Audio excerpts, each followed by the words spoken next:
Hi everyone, thank you for clicking on this video. Today I want to share my achievement, and I finished this eyeshadow. It's a white shimmer eyeshadow departed from an old limited edition sleek palette called Aqua Lagoon, and I'm gonna share how exactly I reached this amazing goal. How did I reach this success? So basically I'm going to talk about the ways I use this eyeshadow to finish it.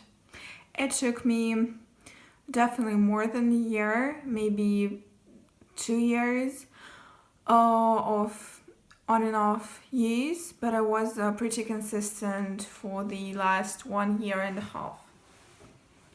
So the first way I'm going to mention is that you can use your white shimmery eyeshadow as a body highlighter in summer, which is not very relevant for me as we have such a climate that we don't have a lot of hot summer weather, but I definitely should have taken more advantage of that. I think I used the shade maybe once, but still it's a very valuable recommendation in my opinion. So basically you can just take a brush and dust your eyeshadow that you're panning on your collarbones, on your shoulders. Tati does that a lot with highlighters. Yeah, basically makes you look very glowy. Since I mentioned the highlighter, you can use your white shimmery eyeshadow as a highlighter. I'm wearing an eyeshadow as a highlighter right now, but not this one, another one that I'm trying to pan. Yeah, basically you can put it on your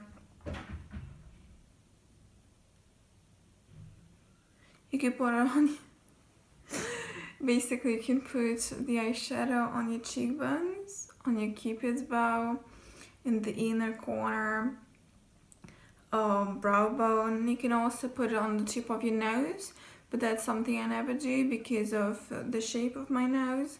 If I did that, that would make my nose appear even bigger than it is. That's not exactly what I want.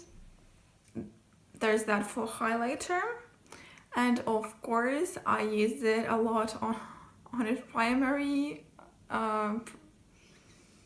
what's the word?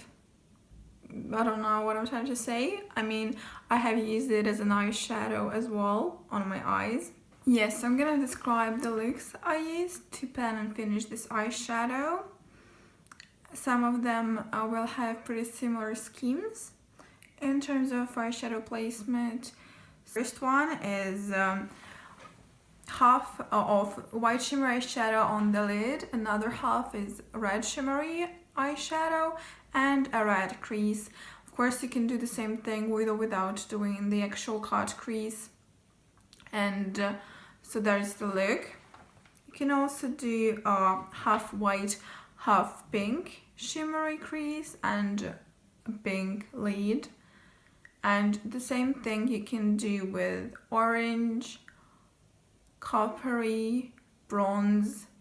I also did grey, half white, half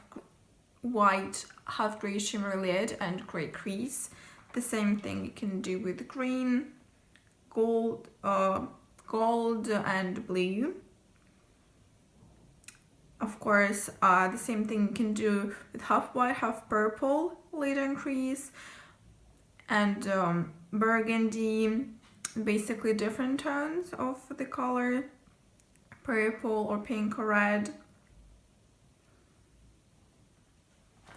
And basically with the same color combinations you can also do a halo eye when you put the brightest, lightest color in the center of your lid to make your lid and the color pop.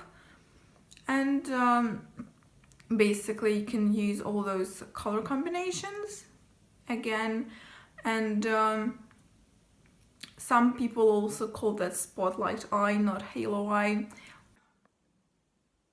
Orangey red halo eye, you can see. Also, very important thing, you can also, and what I do a lot, you can use white shimmer eyeshadow on your lower lid and basically do the first half of your lower lid with white shimmery shadow, and the other half leading to the outer V, you can use a darker shimmery eyeshadow or a matte eyeshadow to form a scheme, basically, where outer V is darkened.